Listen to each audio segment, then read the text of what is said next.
Um, I was part of the people that carried out interviews with different demographics, CSO, students, women, to understand how all that is happening affects them or what it helps their perceptions on democracy. And we definitely understand that it is not good. A lot of people feel powerless. A lot of people feel like their votes do not count. A lot of people, because of these things, don't feel like there's no point even trying to do the right thing, go out to vote and exercise their civic duties. It feels like whenever or whatever happens on the field is still going to be redetermined in the courts, which might not represent popular opinion.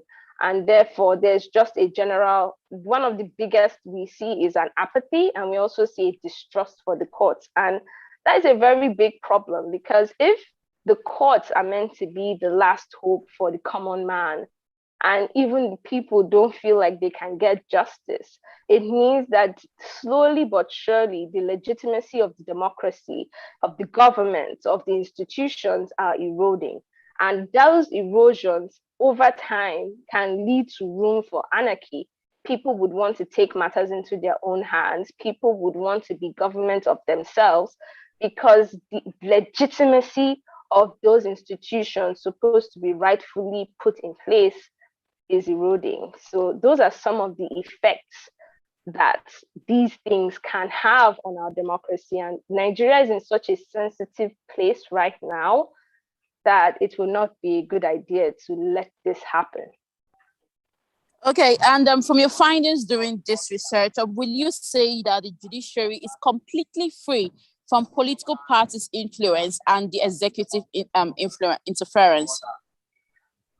Quite the opposite, actually. I think from our findings, we see that there is an issue, and there is the reality that politics is getting into the places, the sacrosanct institutions that are supposed to be devoid of politics. The judiciary was supposed to be it's supposed to be an organ governed by law only. It is the fact, it is the law, and it is their place to adjudicate on it and to say what it is. Of course, we run a common law system where they too can make laws in their own right through their determination of cases to properly kind of make sure the laws are bound and there is the rule of law in a nation. But that is no longer the case. I think we cannot take the judiciary away from the context of Nigeria. And as much as we have tried, as much as the judiciary has tried, it is sad to see that politics is slowly, definitely coming into the judiciary, a place that this is not supposed to be. A lot of our findings, we also mentioned the ICPC's finding of the fact that between 2018 and 2020, there has been at least 9-point-something billion naira spent for cases to kind of get favorable judgments here and there in the judiciary.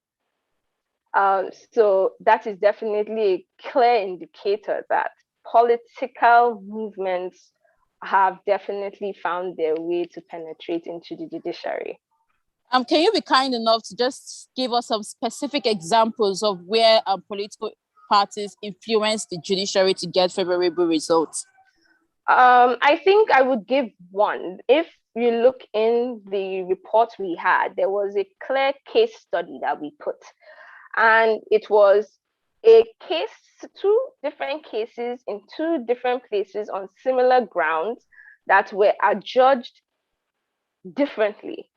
And a lot of the information, there was a WikiLeaks on that particular case, and a lot of the information showed that the judge involved was paid to actually rule different ways because of the political affiliations in those cases. It was a case in, sorry, the details are not, I will just give the general summary. So the case was about the list that INEC submitted. So in the law, basically, there was a set date through which if the names on that list those were the only people that were allowed to contest for the elections. And then in one case, it was PDP. And I think in that case, they ruled that even if the name came after the time set by INEC, the person was still legally allowed to be a part of the elections. And some days later, the same issue was ruled against simply because the person who they wanted to come in was someone that a godfather did not want to come into it. I'll put the report in the link for anyone who might want to read. It's very interesting, but that was one case then, and it was fairly recent, not up to 2 years ago, that it was clearly shown that definitely the political maneuverings that happen everywhere else is also finding its way into the judiciary. Now, let me just ask for about this popular case. In the case of the Imo State elections, where the candidate concluded as fourth position by the INEC was declared winner by the court, will you say that the judiciary might have been influenced in this particular instance?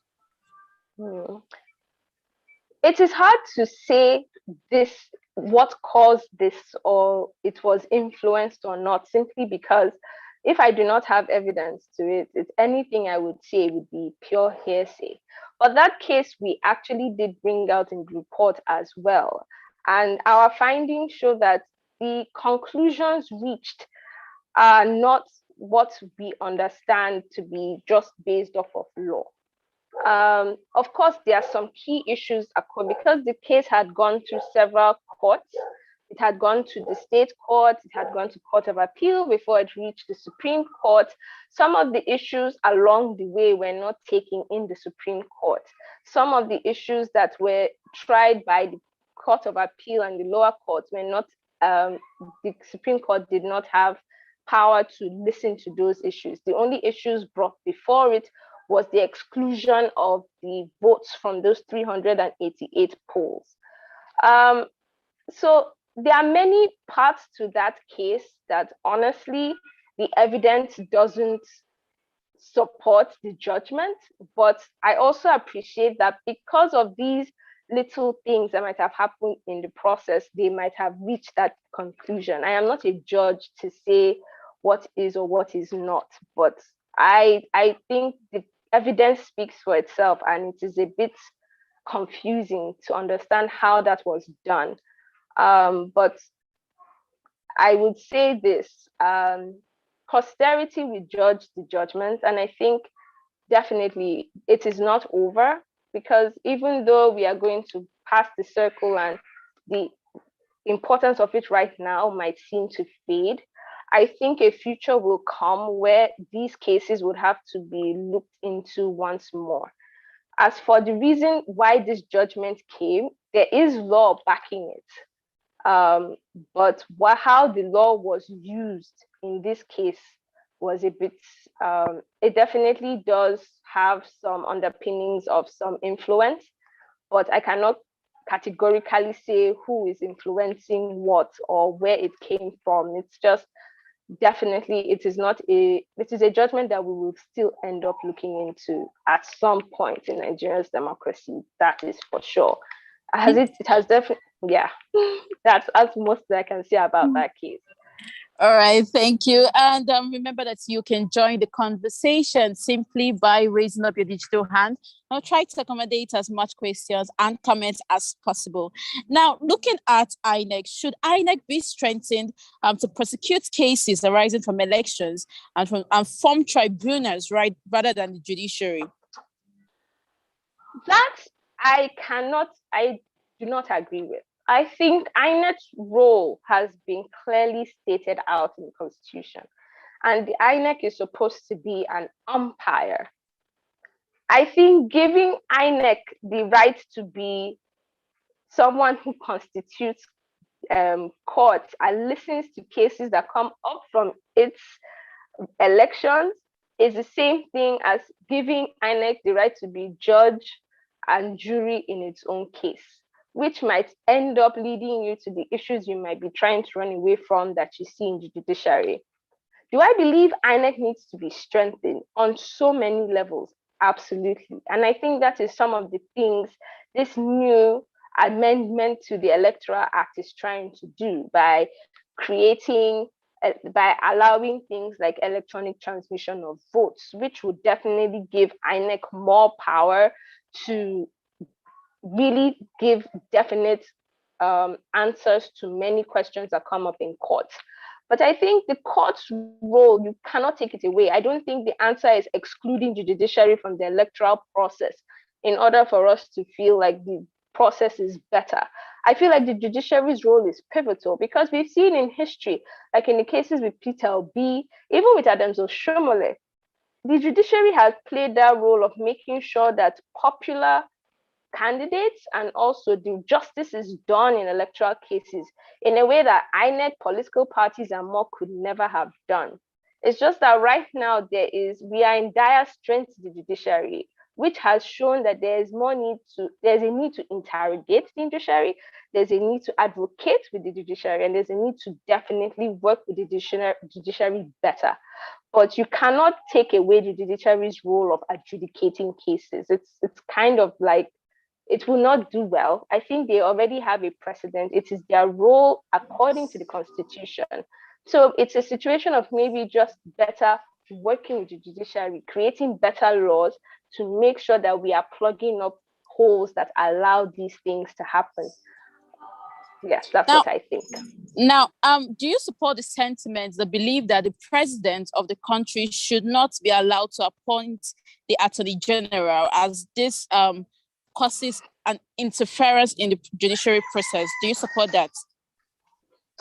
Ever since I was in law school, I remember having the class about it when they said it is the attorney general is almost an executive position appointed by the president, and I did not think that was a good idea. I think a lot of the issues we are seeing now in the judiciary is because there is serious executive interference in the judiciary. The fact that the president is the one who appoints, although even if it's by the recommendations of the NJC and the Federal Judicial Service Commission, there has been too much power given to the other arms of government on the judiciary that has kind of crippled its abilities to do its work properly. You've been seeing the strikes from JUSUN, the fact that they are not being paid right, the fact that the judiciary, even though it's such an important and integral arm of the government, is very underpaid. It's definitely proof that leaving a lot of integral things that concern the judiciary in executive arms is going to hamper its ability to be independent. So there's definitely a need to maybe look into how a lot of the roles concerning administration of the judiciary, remuneration of the judiciary, and much more are carried out in order to make sure the judiciary is really independent. All right, remember that you can join this conversation simply by raising the digital hand. We'll try to accommodate as much questions and comments as possible. Now, we have seen a lot of cases where the judiciary eventually decide electoral contests. Is this a good thing where the people would finish voting and the judges end up deciding who occupy political offices? I think when the fathers of democracy were thinking through democracy, many did not expect the realities we see today. Democracy has always meant to be settled by voting. It is the point. Elections give power to the people to really show that power in a democracy is with the people, and that is by their vote. So the reality that a lot of things in Nigeria, we are very adversarial, and it always ends up going to court simply because there are deficiencies in many other sectors that concern elections that are still in process. It definitely, I can imagine it is a very big blow on that feeling of being in a democratic nation. It is a big blow to your willingness to participate. And it is the ideal would be to have less of the judiciary involved and it be a situation between INEC, the political parties, and the people. But the reality, we cannot run away from the reality that there are too many gaps, there are too many shortcomings that allow or create a need for the judiciary to come in. But good news, luckily, there is work going on in various sectors to kind of improve the ability for things to be determined on the ground so that less and less need is coming to judiciary. I know there have been a lot of support to improve alternative dispute resolution so that political parties and politicians do not find the need to keep on coming to court to settle their differences. So it's a work in progress. We are a 60-plus-year-old democracy, and we have a lot to learn, and we have a lot of things we need to understand and get right before we can get to those ideal levels of democratic practice. So for now, it's what we have, and we just have to work with it till we get to where we are going to, I believe. Now, in your own opinion, how then can we strengthen our electoral process to avoid the usual litigations we see after every single elections? I see. I think the first and foremost is for us to be more active. And don't get me wrong, I believe Nigerians are very politically active when it comes to campaigning, when it comes to putting out our opinion on social medias and our news platforms. We are always there, but we see the issues come in where it comes to the most important places. Nigerians and people in political parties have almost sidelined themselves within the structures, or they have been sidelined. Maybe it is not them that wanted it so. So ownership within political parties is almost becoming non-existent. It is those with the money that dictate the tune.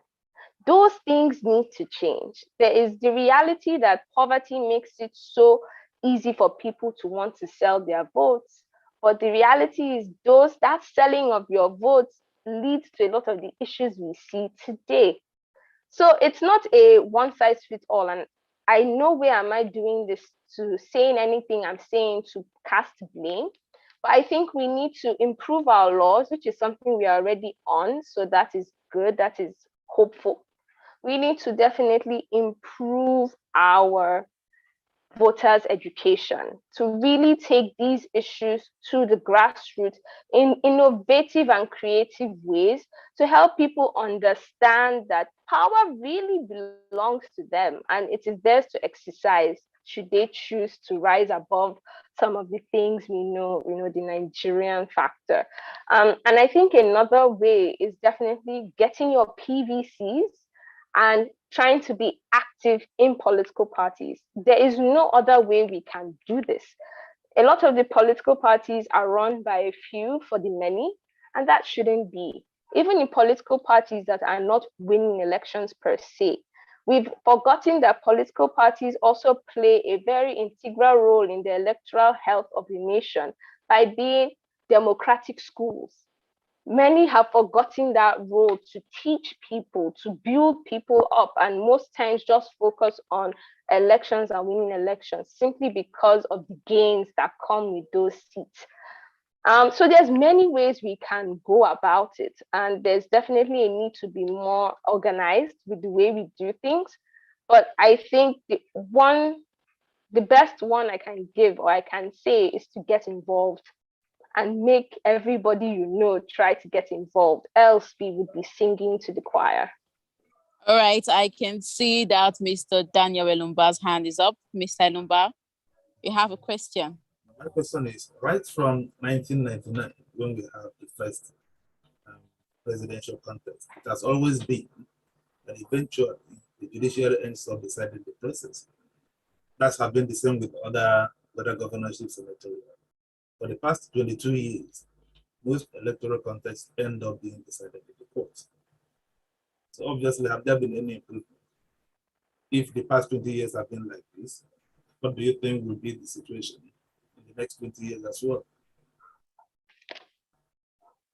Thank you so much for that question. And I do agree that the reality of our history leaves a lot to be desired. That has been because of the gains from political office and this do or die political idea we have about politics. It's no wonder that the judiciary is always called into these things. It's only in a few cases, like with the election which Jonathan was involved in 2015, that we saw some people just handing off and allowing goodwill to rule and letting whatever came out of the ballot be of the ballot. But one thing that has me very hopeful is that hopefully we've transmitted the new Electoral Act, which also has transmission of votes electronically in it. If it is to be signed by the president, that would give a lot of power to INEC to clearly state who wins elections. And it can be it could be game changing for Nigerian politics. And that makes me hopeful. I cannot tell the future, but I know with changes like this, there's so much to look forward to. Because if all votes are transparent and everybody can see what happens, then less and less you might have issues that we need to take to court to say this happened and this did not happen. Secondly, I feel the fact that more and more people are getting enlightened and there are now more and more local observers of elections, we have the ability to truly say what happened at polling units, which can give us a very good advantage in the claims that may end up going to court. So things like that make me hopeful for the future of having a situation where we would have less and less need to go to the judiciary to sort out issues that can easily be handled. So if someone, for example, comes and says, oh, this polling unit, there wasn't a lot of violence, but it was excluded, we have proof. It's no longer so they go and create their own evidence and bring to court. It is clear for everyone to see, and that can highly not be disputed. Also, the fact that we are moving more and more into embracing technology is proof that there is room for more transparency to grow as long as we get it right. So they keep me hopeful, but of course, I cannot say for sure what the future holds. But I know that there's great intervention. There's a lot of money being poured into helping improving this system. There's a lot of awareness being raised, and a lot of the younger generation are becoming more and more politically active and sensitive. So to me, all those little changes happening, I believe, will soon or one day come together to create a democratic system we can all be proud of and we can all trust. Of course, it takes time, but it's hopeful. Mr. Enumba, your hand is still up. Yes, in the course of your questions, you also said something about politicians viewing electoral contest as a do or die affair. So do you think part of the solutions will be to lessen the attractiveness of political offices? And if that was so, how could that be achieved? Absolutely. I think that is something that has come up in every space I have been in. And I feel like it is one of the greatest ways to help relieve us of some of these issues we see. The fact and the reality that a lot of these political places and political positions are far too glamorous is a problem.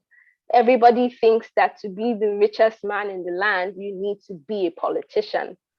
The only issue is that the people to make the laws to change these things are the same people benefiting from it.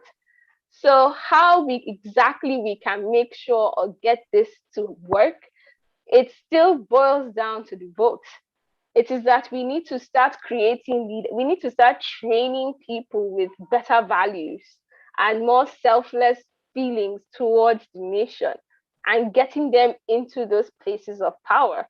It is that we need the people who feel that they can actively stand by these ideas, are put in political parties, are allowed to run, and are voted for at the primaries to run for these elections. We have a change in the electoral law, which is going to allow for direct primaries and completely outlaw indirect primaries, which have been a great source of contention within political parties themselves for the choosing of leaders from the parties to the people.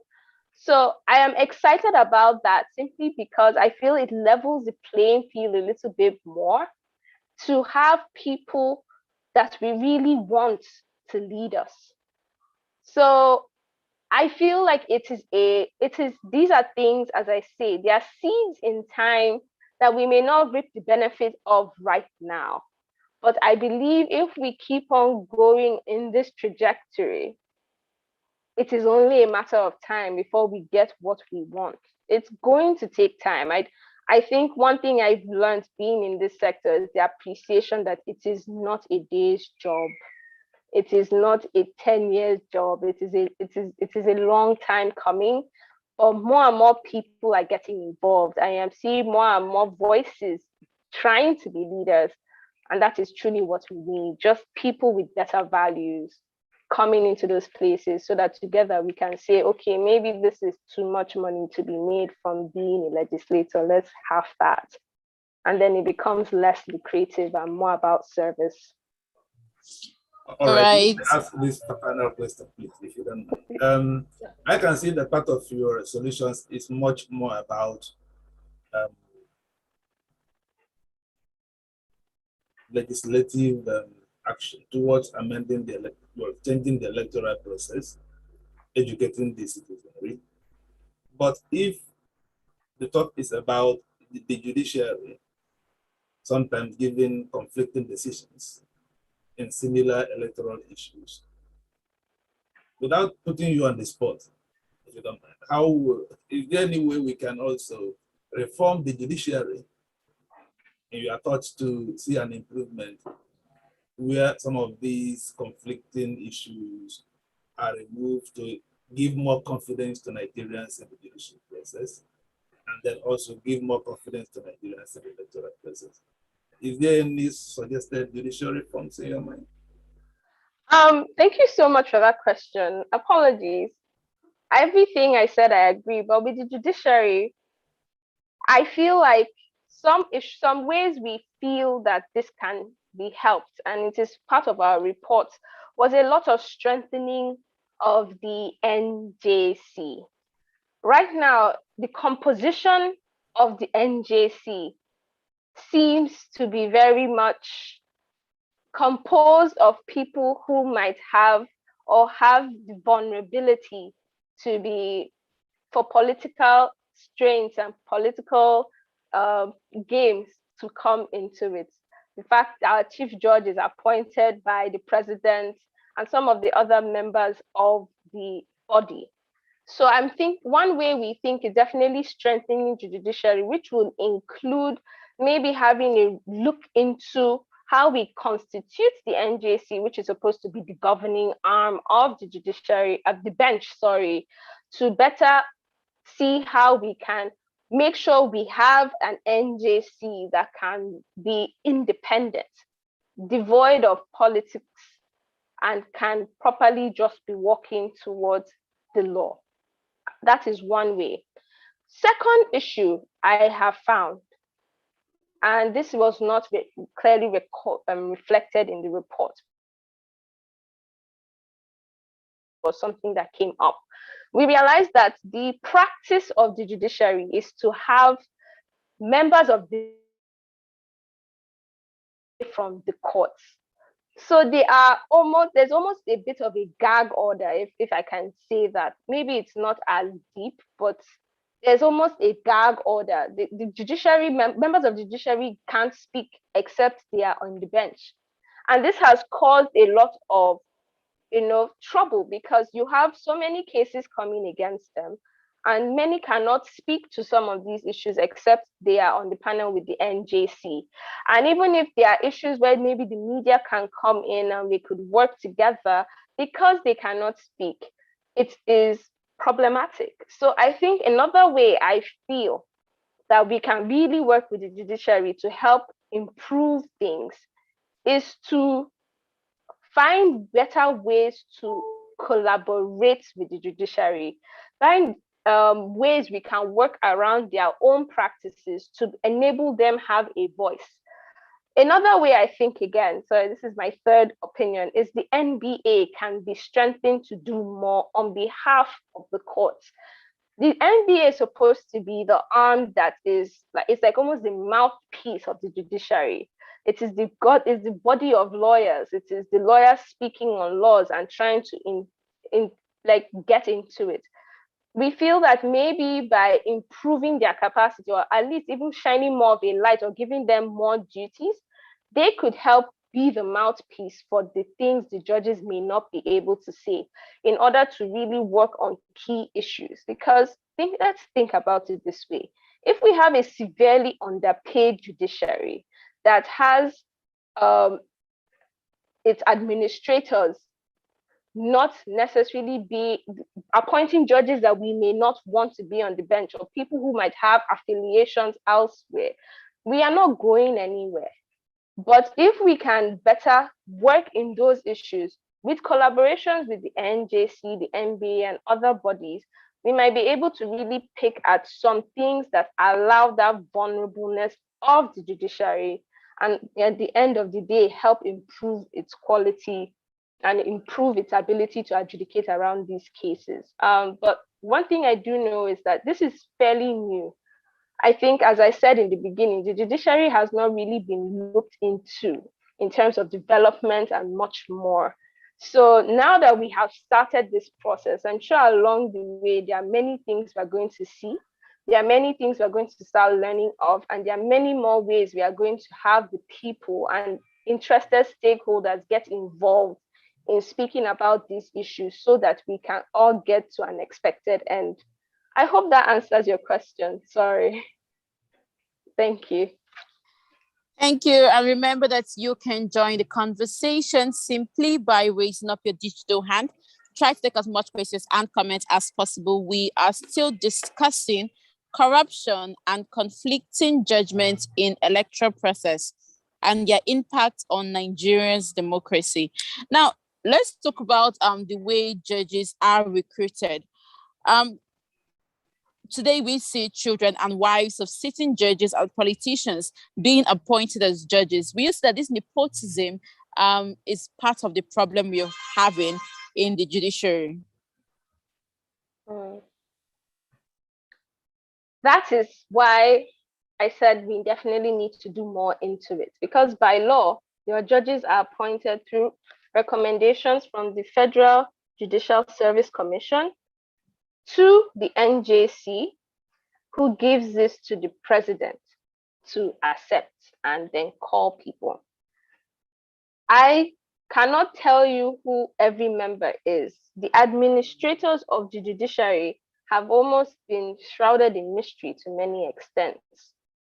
And that's why I believe maybe we need to start looking more into the administrators, looking deeper into how these processes are done, create advocacy routes around how we are appointing, who we are appointing, and who they are, so that Nigerians are aware. Most times you just hear judges are appointed. Most people are not even as interested in that as they are in their legislators or the ministers and much more. So definitely we have, it's clear in the constitution, but in practice, we've not really given much attention to it as we should. And those are some of the things we are hoping that in the coming years, we can help look into, at least shine a light on these things so that we all can have an understanding of how it is done. Because it's just because you have an affiliation does not, I cannot say because of that you are not fit to judge, but at least if we keep an eye on it from beginning to the end and see the cases you bring out, then it will be much easier for me to say or to understand how these things come about. So it's brand new, and I believe absolutely we need to start maybe keeping an eye on our judiciary and having an understanding of how things are happening and open it up a little bit more to the public. Okay, now let's talk about our democracy. Do you think a democracy is mature enough, or how long do you think it would take our democracy to mature enough to trust the electoral process without the influence of the judiciary? Now, that is very difficult to say, because even the past election, for example, in America, one of the world's leading democracies, we've seen that a lot of things did not go accordingly. Even in their elections, there's still recourse to the judiciary. In the elections with Trump, there were almost 65 cases in the judiciary against about the whole election. So I don't think there's any democracy that we have right now that may not at some point recourse to the judiciary. I don't know where that happens. I think the judiciary are necessary because it is their role to handle conflict as they come. And there's always going to be conflict in political issues because politics is tense. Um, but in terms of when do I see Nigeria coming into a place of trusting the system to not always be on guard, I cannot say. And the reason I cannot say is because I would like you to appreciate that democracy is a system that is very dependent on its people. And we appreciate that right now, Nigeria is in a place where its values, its unity, and so much more are being called into question. So to predict when we can have that ideal democracy, I cannot really say. I just know that right now, I do not believe it may be in my lifetime. I hope it is before I die, I can see it. But I will also be honest to appreciate that I don't know if I will. But I do believe we are taking those steps towards it. And that is what keeps me hopeful. I think until we learn to really love ourselves, we cannot love the system or trust the system. And that comes from a lot of feeling heard. It comes from a lot of having more consequences for actions. And it's coming. It's been hard to get to this place, but at least we've seen situations where judges are who have been called or caught for being corrupt or perverting justice. Some have been removed by the NJC. We are seeing governors, people who we believe have stolen from the country, being brought to book. It's a slow process, but there are things happening right now that do incite hope for that future that you speak about, but I cannot put it in numbers, sorry. All right, we are almost out of time. So just before I let you go, let me ask you this. What reforms do you propose will curb the problems reflected in your research? I think that's a very good question. The reforms I see right now, first and foremost, I stand with Jusun and I stand with the judiciary where we speak to better remuneration for our judges. I think if we have better paid judges, there might be less incidences of having bribery in cases be appetizing because you can take care of yourself. So that will be some of the better reforms. There needs to be a way where we kind of separate the executive from key parts or key issues concerning the judiciary. That is definitely one. Another reform will be definitely to work with the NJC. And I think it's maybe not a reform on the book as much as it is just a creative way of interfacing with the NJC, but I feel like there could be better collaborations between the media and the judiciary in order to better tell the stories that need to be heard. And that could definitely help improve perceptions and also breed understanding of these issues. So it's not a reform per se as much as it is a different ethos of interaction. And another one I would definitely suggest is improving education. And this is for across the board. I'm not just talking about citizens, even in the institutions, you need to re-educate, help everybody understand their roles, and definitely work together to teach the values we want to see. This is on it's on an individual level, and a collective level, a institutional level, even a national level.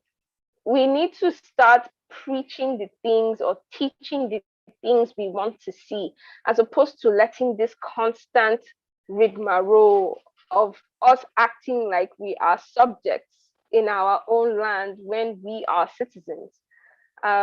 So it's not just for the judiciary, but I cannot give you just for the judiciary, because the judiciary is working in tandem with many other sectors of the society. And if you think just focusing on judiciary and saying the judiciary should change, that would give you the results you want, it doesn't work. Everybody needs to get involved with it. INEC needs to get more powers to maybe possibly prosecute crimes during elections. INEC needs more funding. INEC needs more powers to say this is how elections should go and this is it. INEC needs more powers to be able to call bigger political parties to book. All these things are part of the problem, and they are the only ways to fix one is to kind of fix all too. So those are some of the suggestions. For anyone who wants more, I will send the link to the paper either here, or I will send it through our lovely host, and they can disseminate. So you can read more on it. I would actually appreciate if you do that, because a lot of information is hiding in books, and I guess we kind of need to be better at reading. So I think that's all for me. All right, thank you so much. Thank you so much, Miss Jessica Odudu. She has been our guest for today's exclusive interview, and we have been talking about corruption and conflicting judgments in electoral process and their impact on Nigeria's democracy. Ms. Odudu Esquire is a legal practitioner, a social justice advocate, programs officer for the Premium Times Center for Investigative Journalism. Thank you so much for honoring our invitation. Thank you for having me. I really appreciate this. Please go ahead. Oh no, I just wanted to say thanks everyone for listening. I'm seeing comments in the chat box, and I nod my head in agreement with some. And I just want to use the opportunity to remind everyone that Rome was not built in a day, and it definitely feels like we have a lot of work to do, but many hands make light work. So I hope everyone takes an opportunity to join in any way they can. Please get your PVCs, please read, please know who you're voting for, and just please be a part of the system. That is really the only way we can make things better. Thank you. Thank you. Thank you so much. And remember that this interview was live streamed on YouTube. We'll send the link. The link is already in the chat box, but if you need it, you just reach out to us and we'll send it to you. It is also recorded, so you can also ask for that, and we will send it to you. And remember that we have another exclusive interview today by 8 p.m., 7 p.m. London time. And we're going to be talking about Nigeria 2023 rotating presidency. Is that the future for our Nigeria's democracy? We're going to be looking at the issues of zoning and what it means for us as a people. And from me, Augusta Neka, it's a good afternoon, and thank you so much for listening.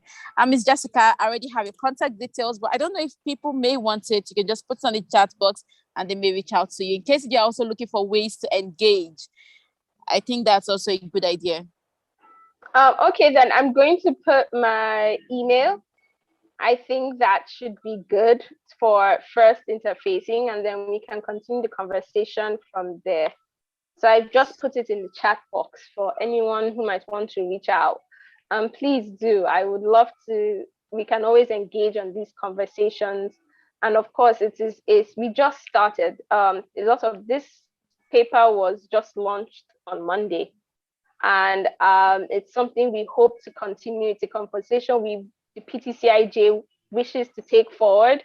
And it's something that hopefully next year you should be seeing a lot more of in the space of media, which hopefully should help improve the collective awareness and consciousness of some key issues bedeviling the judiciary. So, all right, and as you release more, hopefully we'll be able to get you to, to talk more about this judiciary issue and the demystification of the judiciary. But thank you so much for coming. And for now, we'll have to let you go. Remember to also join us by 8 p.m. Like I said, we are talking about rotating presidency as an issue for Nigeria 2023. Thank you so much. And for me, it's good afternoon. Thank you.